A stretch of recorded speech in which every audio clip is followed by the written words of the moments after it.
In this example, we're going to take a look at an example of an implied relationship or relation that uses an implied refine within itself. So let's go ahead and jump into the logic here. Inside the dependency criteria, we'll open up this refine and let's take a look at its source. So the source looks pretty standard. It's just the generalization and composition, no changes here. And we nulled out the target because we don't need that. Now we jump into the criteria and we see a union, and we've named it implied, refine, and direct. And we have two different formulas here. We have an implied refine that's unioned with a simple refine, which is direct. Okay, so again, this is a union of an implied and a simple navigation refine. So inside this refine, let's go to the source and we check out and we see, okay, it's a generalization. Okay, so we follow the generalization and then we have the criteria, which is a refine. So within this, what we're going to be doing is we're going to be first, it's going to be looking at the source. It's going to look at generalization and composition. So we could either use a part property or we could get through using blocks and generalization. I believe in this example we use both. So that'll be the source. Then then we have two criteria defined here because we have this union. One is going to be a simple refine. So any generalization that has a refine will be satisfied here, not in the SysML terminology, but in terms of the code mechanics. So now we'll jump down into the implied refine, and we see that in the source we have a generalization again.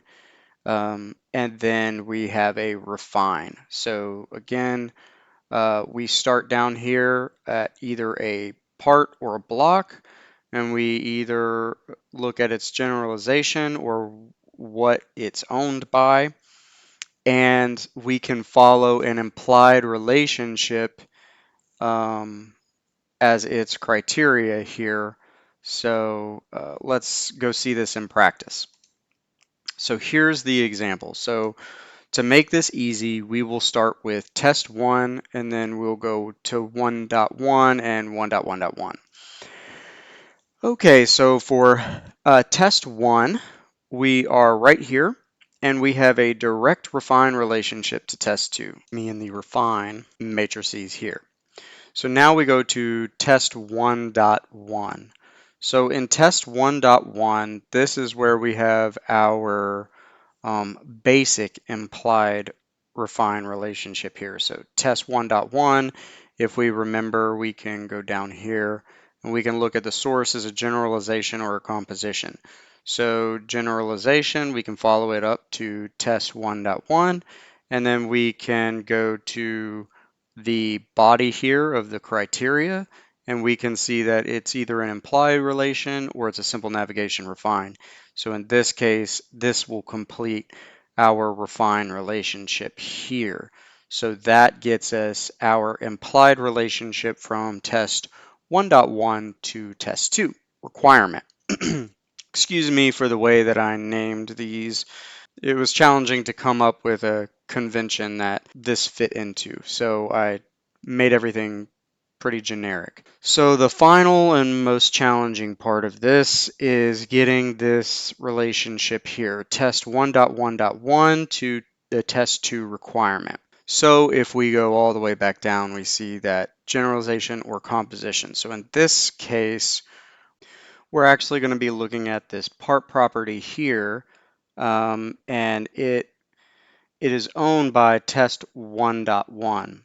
Now, you may look over here and you don't see that part property, and that's because, remember, we talked about at the very beginning of this that when using parts in the simple navigation for any criteria, their types are also collected.